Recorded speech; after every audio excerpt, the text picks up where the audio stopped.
Oh, you're going to put that you worked retail in your resume? Did you fold clothes? Or did you maintain a clean and organized inventory and curated displays of rotating seasonal clothing and accessories?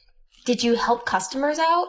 Or did you anticipate customer needs by providing them with the highest quality of service while upholding brand standards?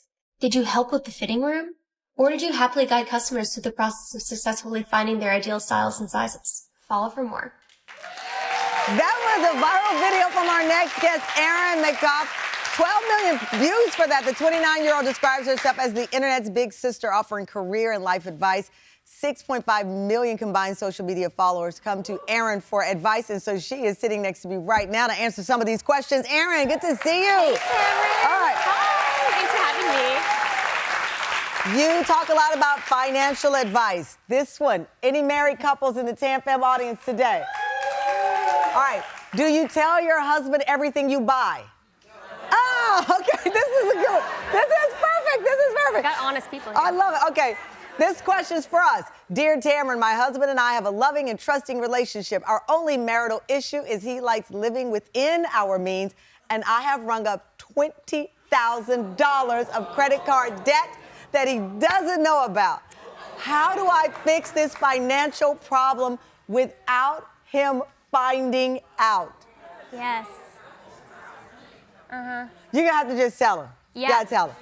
I mean, you know, they're asking for financial advice, but I think this is really relationship advice that they need, because the number one cause for divorce, we know, is finances. Mm-hmm. Yeah. So I say you got to get ahead of it, and you have to have an optimistic approach towards your budgeting. Let's look at why you racked up $20,000 in debt. Was it a shopping addiction? You know, we need to get to the reason behind the $20,000 and break that apart. Which is great, but we need to pay it first before we go to therapy. Yeah, and we got to work on paying that down, because the clock is ticking, interest rate is 21%.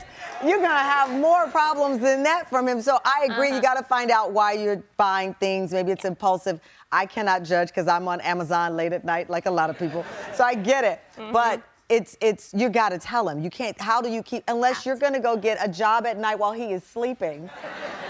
And those kind of jobs, I don't think you want to get $20,000 in a short period of time. Yeah. That's a lot of money. It's a lot. I want to know what she bought. Yeah. Okay, so the advice is? Yeah, the advice is to talk to him about it. Yeah. You know, get ahead of it. Talk about your plan to pay it down, and then get to the reason behind the shopping and why we feel the need to shop. We escalate. I mean, I know people who hide like a pair of shoes here and there, but $20,000. All right, the next email comes from an anonymous Tam Fam member who had a lot to say when she lost her job. She says, Dear Tamron, I was recently laid off.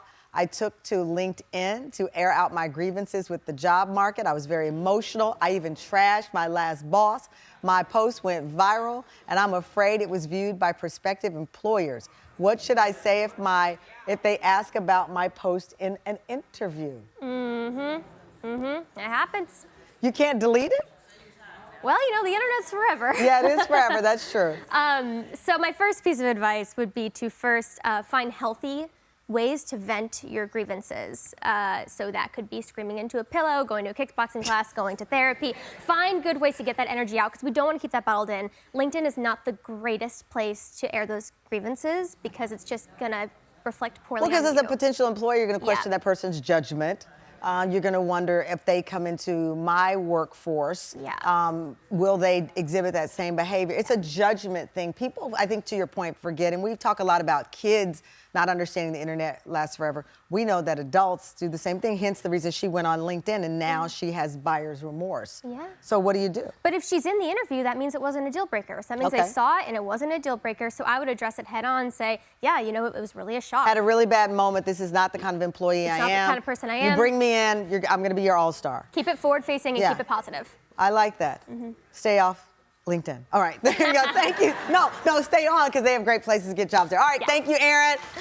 For more career advice, life advice, follow Erin's YouTube channel. Is Advice with Erin.